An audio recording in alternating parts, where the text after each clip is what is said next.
Okay, so how should you go about learning fighting games if you have a limited amount of time? That is a good question that don't definitely have a definite answer for it, but there are things you can definitely do if you want to learn fighting games a little bit better, which we're going to talk about right now, chat.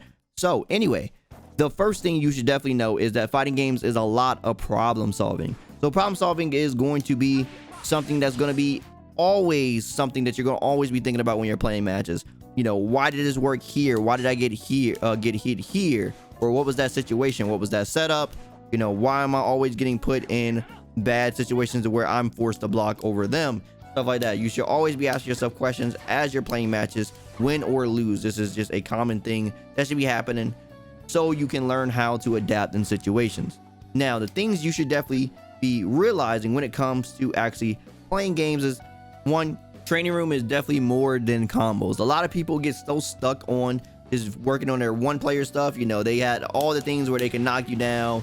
They got all the setups, know how to do all the combos and stuff like that. They're very good at that. Once people knock you down, they know exactly what to do. But once they get put on defense, you truly get to see if they are a player that knows the knowledge about the game. How are their defensive options? How are they defending? How are they playing the neutral outside of when they randomly get a hit and stuff like that? So it's all about these other situations that can basically change your perception, or basically separates the players from each other. So obviously you have your strong players, your like top and like high players, and your mid-level players, and then low-level players and stuff like that. So this is what separates players, is understanding this knowledge and stuff like that outside of getting their one player stuff down, which is going to, you know, already getting your one player stuff down when you can do stuff like this and randomly get your like hits and stuff like that inside of neutral. This will already probably pretty much put you at a nice like mid-level. But once you want to get like past that level, like, you know, understanding your one player stuff like that, hour rule is really what I call it. And it doesn't have to be that time. It could be less if you have even less time than that. But pretty much when I didn't have that much time to play, and some people may think 3 hours is a long time, but compared to like how long other players have to play, like, you know, some of the pro players and stuff like that, 3 hours isn't really that much of a time. So, you know, you want to be able to do certain things. So you need to understand that when you are learning a fighting game or playing fighting games, it's not about how long you play. It's about the efficiency of the training that you do within the time that you have. That's very important. You know, you can play 12 hours and really not learn anything in that time period. But if you take a really focused 3-hour session and you make it to where you are trying to learn something new every single time you go into one of these sessions, and you're applying that inside your matches while asking questions, while trying to problem solve other things, you will come out a lot better as a player every time doing something like this. So what you should basically always do is, right off the bat, obviously training room, come in here. You know, if you have your one player stuff down already, this is when you need to start focusing on other things, problem solving. So you should probably go over things that happened the other day, reviewing your matches, which a lot of people don't understand, that the reviewing of matches and stuff like that is a lot better than what it used to be. Let's talk about that too. So companies are doing a lot better now when it comes to actually allowing people to see, you know, who are the good players or how players are performing and stuff like this. And this could help you understand the answers. Maybe you don't have the answers yourself, but we are now getting a lot more information about the games through the actual matches that are here for us to watch.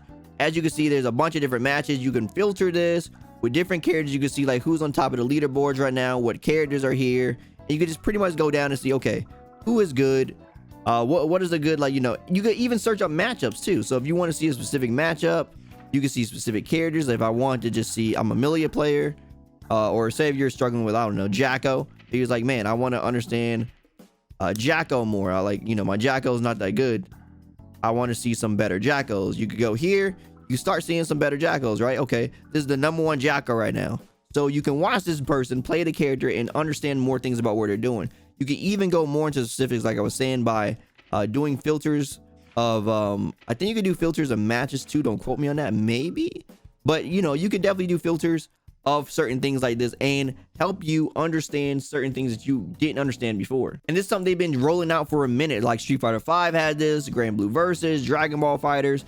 This really helps you understand how other players are playing the characters you are playing, or how other players are approaching the matchups you're not doing well against. On top of this, this is also where your matches will be, so you can compare your matches compared to how other players are doing it, and you can start to problem solve the things that you are having trouble with. A quick example of this is players dealing with something like Millia jumping at them and recognizing what the Millia player likes to do after they jump in.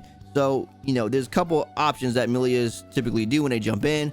It's either jump H into like close slash, because this keeps the opponent closer to them, if you can get that. So Millias like to do, myself included, like to do this, that setup right there, or we like to do this, the 2K. But the thing about the 2K is it doesn't have as much range.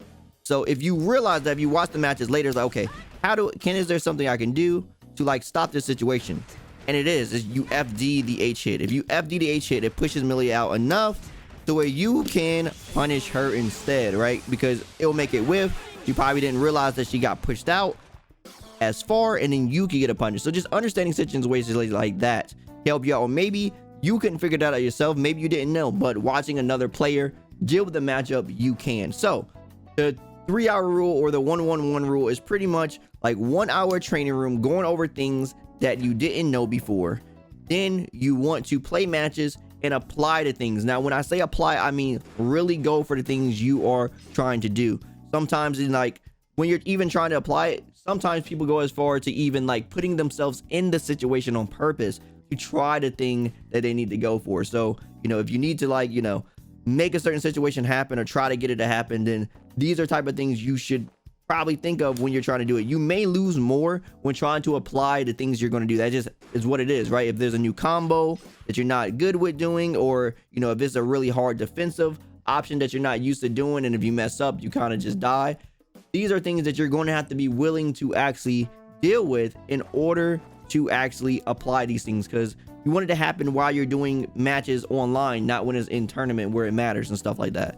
Another thing, obviously, is when you actually find the success of it, or if you don't find the success of it, even if you don't find the success of it, then just go back to the drawing board and try out another option that may work better for you. And if you do find something, then maybe you will see an adaptation of the player themselves. So like, for example, if we do this, if you didn't know, Millia has a gap between her 6H hits that can be punished, right? Well, if you want to try to backdash that, and then the Millia does this, you backdash, then you get caught. So this is an adaptation that the Millia player can do to you. So you went in the training room, you found an answer for the 6H because you hate dealing with it, and all of a sudden they start adapting. So it's like, okay, what are your options to this now? So it's like, okay, well, now you know if they're going to go for that, you can just punish this because this has landing recovery. So now you created this mind game. Like I said, there's usually no definitive answers, but there's always adaptations on both sides. And it's not the fact that there's no definitive answer. It's as long as you know the information of what your opponent can do to you and what you can do to them to constantly keep the adaptations going in the cycle, then you will understand the matchup a lot better. So when other players try to do these things, you're more prepared for it. So quick recap: training room, practice things that you haven't practiced before, apply it inside of matches. Once you apply it inside matches and you find different things to problem solve, review the matches and see the problems that you were having trouble with now that you did that and they started adapting. If you can't find the answers yourself, find other matches to watch those matches, take notes on the things that you learned from your matches and those matches, and reapply it to training room in your next session. And that's pretty much just the cycle of learning fighting games. And once again, a strong focus on a small session can definitely be more effective than a lone session that doesn't have any focus whatsoever. A focused, strong, small session is definitely more effective in that sense. So I hope that helps a little bit when it comes to actually playing with a limited amount of time. Now, is there any questions, chat?